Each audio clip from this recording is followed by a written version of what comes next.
Hey, welcome back.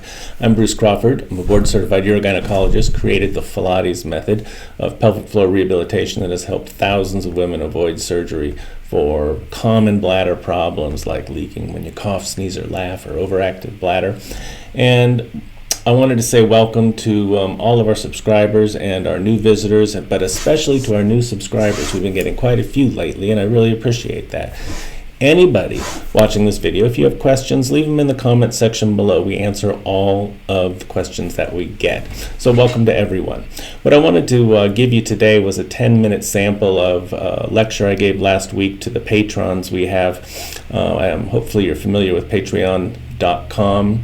patreon.com. You can go there and you can become a patron of Pilates and support this channel. As a thank you to all of our patrons, we offer them a lecture series they have private access to, and the lecture series begins with a series of talks on hormone replacement. So once a month I give a 1-hour talk on a different topic, and the first several are on hormone replacement. So I'm going to give you guys a 10-minute sample of this talk that was the first in this series on estrogen and progesterone.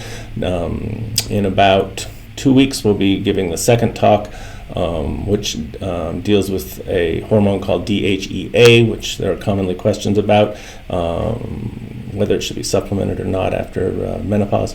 And we're going to, subsequent to that, talk about testosterone. And then we'll get into more issues familiar to me with my practice, that is to say pelvic floor issues like the physiology of pelvic floor exercise and how it affects bladder function and prolapse and bowel control and sexual response and all those things.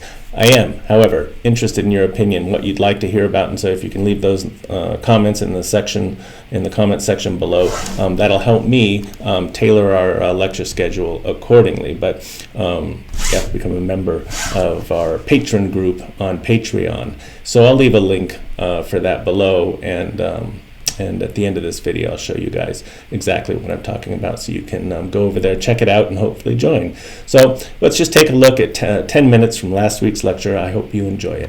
We'll jump right in. So hormones comprise a vast array of molecules that are produced by the body, that can be produced synthetically, packaged and sold by your pharmacist to you. The issue of hormone replacement centers around two of these hormone molecules, and they're steroid molecules.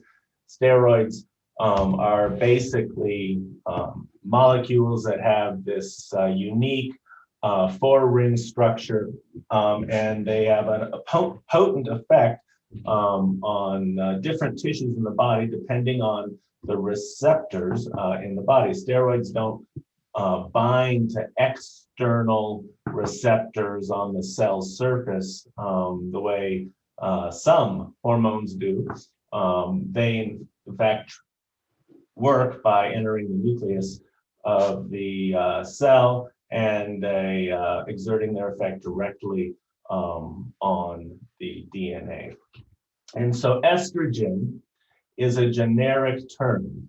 There are many different estrogens that have different properties, but the estrogen that is most commonly replaced, and that represents the dominant source of estrogen effect in a reproductive age woman, is called estradiol. Di meaning two, all meaning hydroxy. So you would just look at that and say, well, there must be two hydroxyl groups, and you can count them. One's here and one's down here. These hydroxyl groups have a lot to do with the properties of the molecule and the way it affects the body. Progesterone is the other main hormone we talk about when we talk about hormone replacement. This is a naturally occurring molecule like estrogen. It's produced by the ovary and has an effect on the body in the same way that estrogen does, but not the same effect. That is to say, it traverses the cell membrane, traverses the nuclear membrane, and it exerts its effect directly on the DNA, but the effect is different than the effect of estrogen. In many ways opposes the effect of estrogen on tissues in the body that are sensitive to this particular molecule. Now, there's this fellow over here, which has a long name you have to sneeze, hydroxyprogesterone acetate. And you can see it looks quite different than natural human progesterone, and it is quite different. It has different structures attached to this ring here, and it has an extra carboxyl group down here, and that affects its behavior. In fact, this is a synthetic molecule produced in laboratories and sold under the brand name Provera, but sold generically as well. And for many, many years, it was the main source of progesterone replacement that women took. It was one of the main hormones studied in the Women's Health Initiative study. So hold on one second. So the molecule hydroxyprogesterone acetate has properties similar to the natural progesterone molecule, but it also has properties that are unique or different from natural progesterone. And so this is synthesized from testosterone in the lab, actually. And this is synthesized from cholesterol by the ovary. So if we go on and look at all the different estrogen molecules, you can see that they all kind of look the same. But one thing that you probably would notice if this was an IQ test and there's like, what's the difference between these? You'd say, well, one of the main differences is the number of these HO groups, right?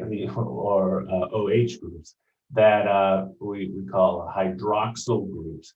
And so like this one only has one hydroxyl, and this one has 1, 2 hydroxyls, and this one has 1, 2, 3, and this one that nobody cares about has 4 hydroxyl groups. And so this molecule is called estrone, O-N-E. So you can think 1, O-N-E at the end, estrone, 1 hydroxyl group. It's a weak estrogen. It doesn't have the same potency as the estrogen molecule that has 2 hydroxyl groups. We remember from the previous slide, this is estradiol, di, 2, all, OH is the hydroxyl group that all at the end of the name refers to. So after menopause, when your ovary stops producing abundant estradiol, estrone, O-N-E, becomes a more dominant estrogen in the body, even though it's a weak estrogen and it is not potent enough, even in the concentrations that exist, to provide the same estrogen effect that was once provided by estradiol. So this is what's missing after menopause. And then this molecule and this molecule kind of replace it. And so what do you think this molecule is called? Let's see, count the hydroxyl groups. 1, 2, 3. Oh, so maybe it's called estriol, and that's another weak estrogen. And so to a large extent, the position and presence of these hydroxyl groups determine the potency. So you got most potent with 2, less potent with just 1 or 3. And so after menopause, estrone and estriol are more prevalent, and some hormone replacement preparations have sought to replace estrogen using these weak estrogens rather than the potent estrogen your body was used to, for reasons that remain mysterious to me. But there are these preparations sometimes included under the heading of bioidentical hormones. Well, bioidentical just means these refers to the molecular structure, and that the molecular structure is the same as something that is naturally occurring in one's biology, in your biology, within your body. And so whether it's made in a lab or extracted from a yam, it doesn't make any difference. What matters is, well, what is the molecular structure of the molecule you're exposing the cells of your body to? And so why you would want to provide abundant quantities of weak estrogens rather than small quantities of potent estrogens that your body is more sensitive to is not clear to me, but has become a popular way of managing menopause.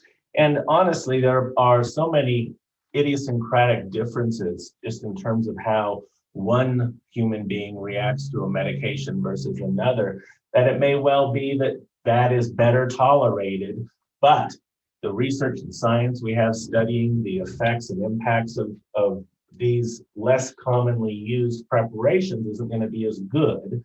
And so we can't necessarily extrapolate from the existing data on risks and benefits a conclusion about less commonly used hormone replacement regimes. So you just kind of keep that in the back of your mind. I hope that sample is interesting to you. If you want to watch the entire lecture, you can become a patron of our page at the Pilates site, Pilates on Patreon, and we'll send you a link to the recorded lecture that I gave last week, and you can join the live lectures starting this month. So what a deal that is. I'd love to see you there. If you have questions, leave them in the comment section below, and thanks again for your attention today. Look forward to working with you in the future.